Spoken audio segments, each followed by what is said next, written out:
Welcome back to Hollywood Live. My next guest, I'm so excited about my next guest. She is an end-of-life doula, and she is the author of A Graceful Goodbye. Susan Mercer, welcome to the show. I'm so excited to have you here. Thank you, Emily. I'm excited to be here. So just to get us started, tell us what an end-of-life doula does and what you do and who you serve. So an end-of-life doula typically is the emotional advocate for the person who's dying and their family. So I am the calm in the storm of death.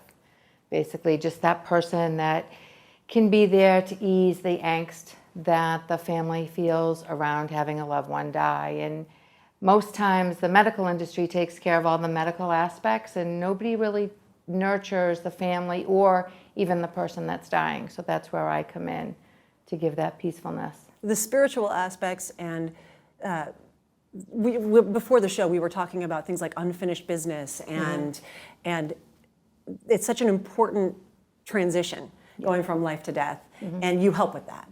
Absolutely. So my philosophy of life is to live without regrets.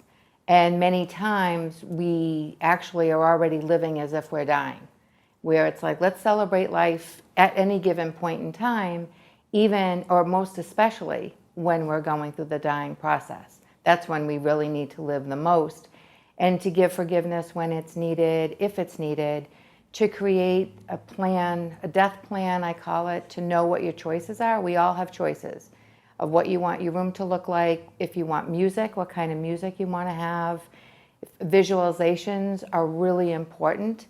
The hearing is the last sense to go. And once there's a visualization or music, then the body can just do its dying process because the mind is focused on whatever else is going on. Communication is really important, especially if there's a parent that's dying, for the children to say, it's okay. It's all right, I let you go. Thank you for taking care of me. Thank you for being with me.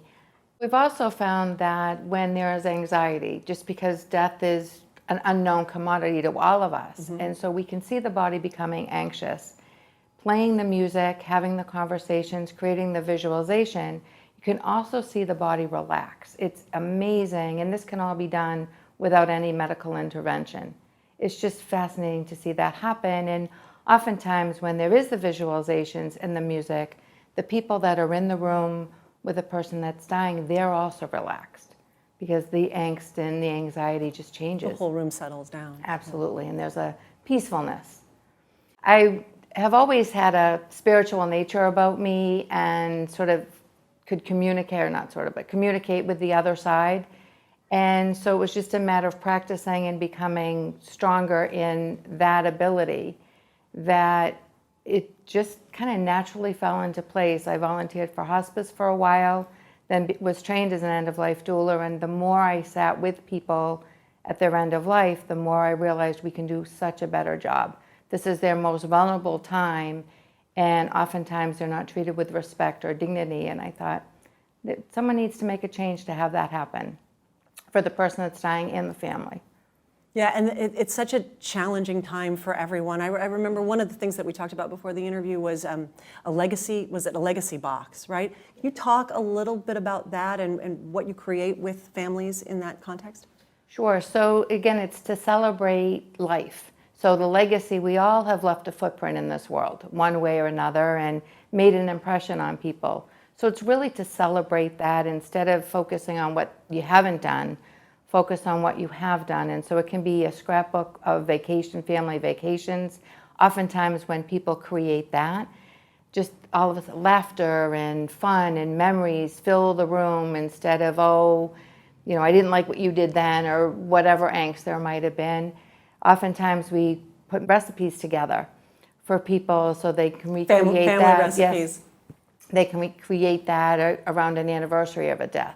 Let's plan this meal that mom used to make and really honor that time, and that sparks other memories as well. It can be a video. Oftentimes you can write letters to the family members once you leave and to those that are unborn of what you'd like their future to be like, which is really nice as well. Yeah.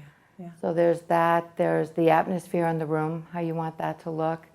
All that you have choices. Yeah. You know, many people feel like we don't have choices. This is such an interesting area to be working in, and I'm sure that through the years, and even thinking about yourself as a younger person, or if you were talking to a younger person today, knowing what you know about life and death and making that transition, what advice would you give, people in the world now?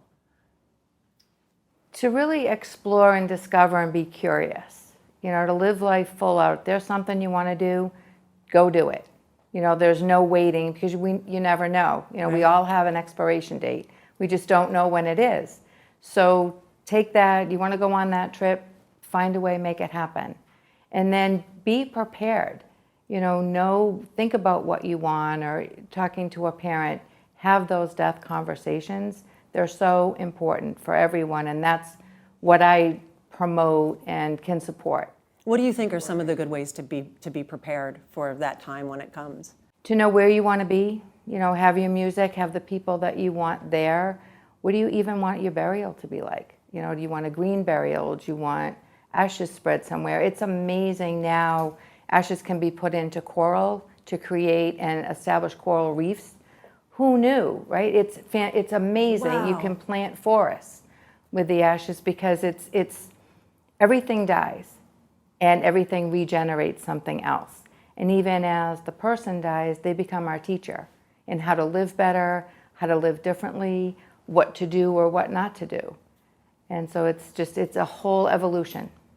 Now, I know that people are definitely going to want to get in touch with you and learn more from you and talk to you and read your book. So how can people do that? And let's talk a little bit about your book as well. Tell us what's in the book and how people can learn more.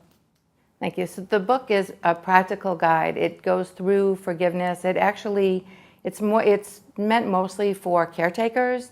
And so once a caretaker gets comfortable with death itself and their feelings around death, then they can help their loved one talk about death. So it's really getting in touch with yourself and what you need. There's exercises at the end of each chapter about forgiveness, your choices, visualizations, practical information when you're working with someone at their end of life. And so through that, my book is available through Amazon and Barnes & Noble. You can also reach me at susan@modernoutlook.com. And my website is modernoutlook.com as well. Great, and we're going to put that information on the screen. And definitely go to Amazon and Barnes & Noble, check the book out, go to the website. It's been such a pleasure to talk to you, and thank you so much for coming on the show. Thank you, Emily. I appreciate it. We'll be right back after this message.